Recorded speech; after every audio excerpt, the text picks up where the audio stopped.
আমি যদি কখনো সুগারে বা মোটা হয়ে মরে যাই, জানবেন আমি খুব আনন্দে চলে গেছি। ঠিক আছে, ওই লেভেলের ডায়েট করা আমার দ্বারা পসিবল নয়।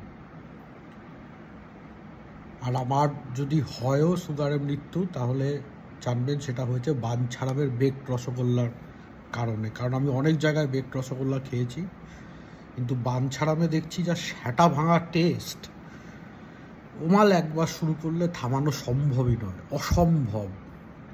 যে ডায়েটিশিয়ান সেও দেখবেন টেবিলের তলায় লুকিয়ে মারছে বাঞ্ছারামের বেকড রসগোল্লা যদি একবার ওর মুখে দিই। আমি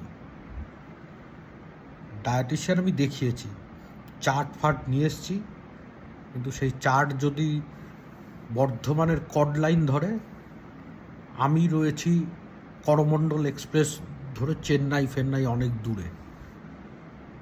মানে তুরস্কের মার্কেটে বসে শাসলিক খাওয়ার চিন্তা করতে করতে সামনে ওটসের বাটি ধরলে সেই বাটিটাকে তো এক লাথি মেরে আকাশে পাঠিয়ে দেওয়া ছাড়া আর কোনো উপায় আমি দেখি না। মানে অত বাজে একটা খাবার যে হতে পারে, মানুষ খায় পয়সা দিয়ে কিনে শরীর ভালো রাখার জন্য,